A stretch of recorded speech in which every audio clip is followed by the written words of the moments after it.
Good morning, I'm back. Let me show you what I've been working on. All right, so the plan now is to continue, work my way, what is this, counterclockwise around the car. So my body guy went ahead and finished the vent opening, the main one there, the actual one that works. He worked on getting the hood transition taken care of.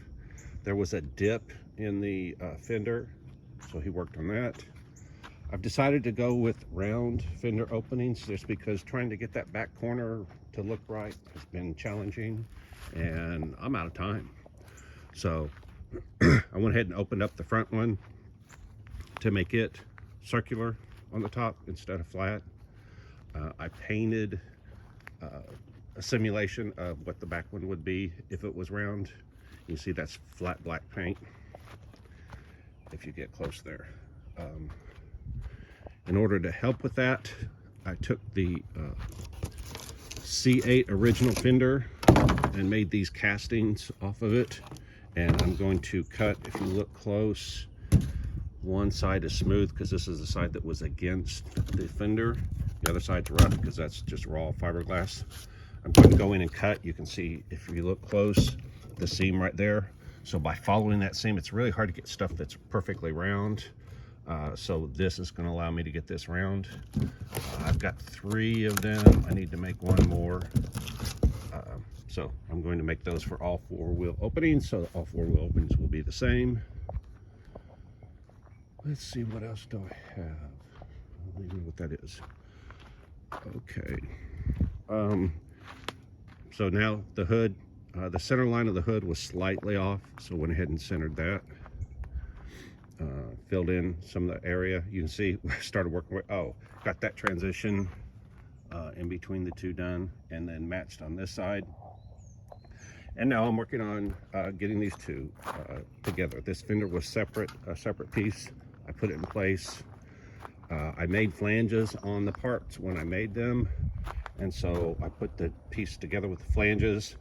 Then I cut in between tabs, make tabs, cut in between them, screw it together, hold it, and then I'll go in here and put a piece of fiberglass in between here. Actually, I go in and put tape underneath. Then I put a piece of fiberglass mat underneath. When I fill this with fiberglass resin, it goes down and it soaks the fiberglass mat underneath because it's taped, so it makes a solid connection there. I have to figure out what this module is. It mounts underneath here on the fender and it actually interferes with the fender, so I've got to figure out what that is. One of the big things is the wheel well is in the wrong spot, so I've got to figure out the quickest, easiest, fastest way to move that. I made this template for the other side so I can make sure that the back edge of the door opening matches exactly between the 2 sides. So by using this template, I'm going to make sure that happens. I cast another door and a half. It's around here somewhere. So that'll fill that gap. Obviously that door skin off of the C8 has to be taken off. Let's see what else. Running board or lower skirt. Lower skirt's been made. It needs to be bolted on, attached. Let's see, the vents. I made 3 vents. The first one you see right there is the one I made to make a mold off of. The second one is the first attempt. And what happened, it got hot for some reason. Got confused and mixed up the fiberglass wrong, and so it hardened faster than it was supposed to. So the front surface, I was going to use the front surface. It's pretty rough. I might use it, I might not. I'll have to decide. I also ran out of gel coat, so that's why that one's raw fiberglass instead of white. The new gel coat I ordered was black, so that's why the third one, and it just came in. It wasn't even supposed to be in for another several days, but it came in early. So now I have 3 of them. Now I just need to cut, trim, mount, adjust, whatever, to get them to look right. I'm going to do that later today when it gets hot because I can do a lot of that inside the house I can't cut it inside the house. That will put fiberglass everywhere. But I can do all of the marking and alignment and planning, and then come out and do the cutting and all that when it gets hot. When I made these pieces, what I did was I waxed that white piece that's on the right. Then I put PVA, I think it's polyvinyl acetate or polyvinyl alcohol. I don't remember, but it's PVA. Anyway, it makes a film. I just wanted to show you that. This is the film that it makes. So I literally use a paintbrush, brush it on, and what I did was I waxed the surface first. This is overkill. You can do less, but it makes it really easy. So I waxed the surface first. I put the PVA on. Obviously, the problem is that PVA is water-based, so it leaves some voids here and there. So then I have to put a second coat of PVA on to finish, cover up the voids. So I have to end up putting it kind of thick, which is fine. Doesn't matter to me. The good thing is it self-levels to a certain extent, but you can see that because you should spray it, but I'm too lazy to mess with that, so I just brush it on. But if you put it on thick, it starts to sag. Even on a flat, this was laying flat, so it still sags a bit. So that sag does show up in the part that you make from it. After that dries, which takes about 40 minutes, even in this stupid Texas heat, but once that happens, I go in and I wax the top of that. When you wax the top of that, you need to make sure you use wax that does not have any water in it. None of that liquid stuff. It has to be paste wax. So between that, then I go ahead and put a paintbrush, put on a layer of fiberglass resin, put on my cloth, then use the paintbrush again to soak the fiberglass mat. And then if I want a finished surface, I'll use peel ply or fiberglass cloth and smooth it out. In this case, I was going to do it in that middle piece, but it hardened before I got a chance to do that. No big deal.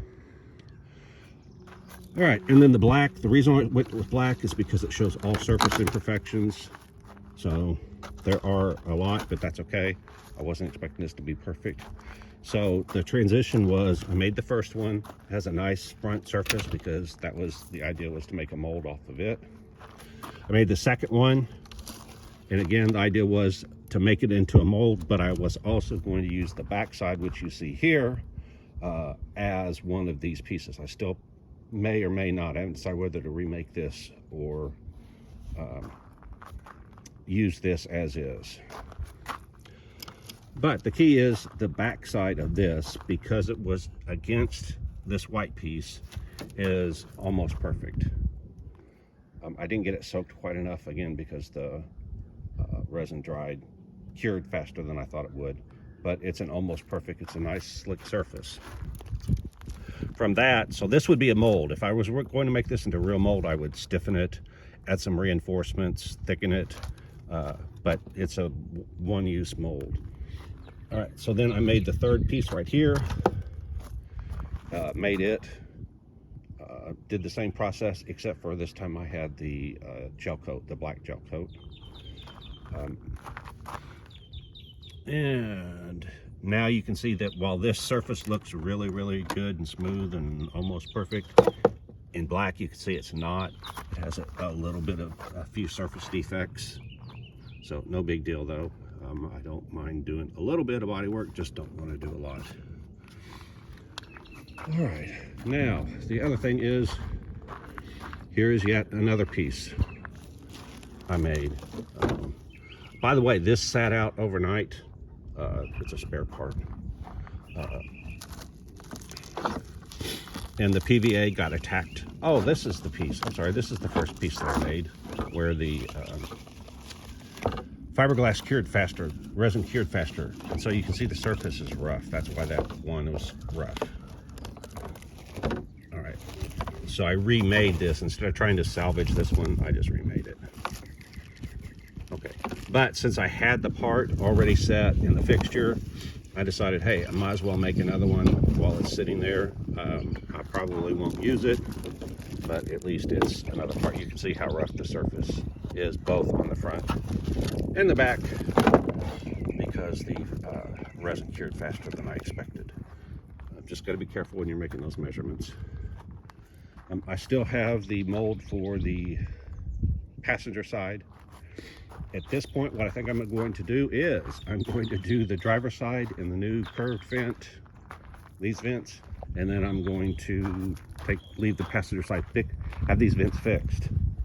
So the two sides will be different, and part of my display will be which side do you like better. Okay, a couple other things. I was going to add another taillight recess, and then the 4 holes across the top to make it match the Grand Sport. I'm out of time.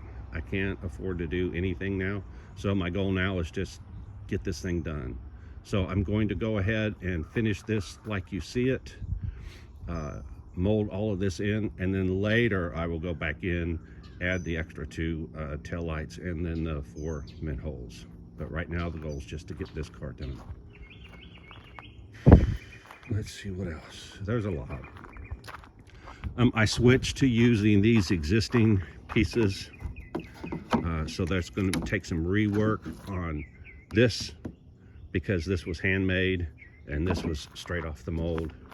The reason I did that was I had a entire rear section, and so instead of hand making that one, I decided to go ahead and use existing, so that way these 2 pieces are going to match. So I've got to finish that up. Oh, let's see. I think that's it. Obviously need to blend all of these little Frankenstein pieces together, and then contour them, get all of that fixed and working right, do the wheel openings. So a lot of stuff to do, a week to get it all done in. That's a lot of work, so I got to stop and get going on it. But anyway, just want to show you where I am, the progress I've made. It should go a lot faster from this point forward, because I've already done the other side. I know what I need to do. I just got to do it. All right, so go ahead, like, subscribe, hit the alert, do the thanks thing if you want to donate something to this project. And if you don't know what I'm doing, you don't know Jack. Bye.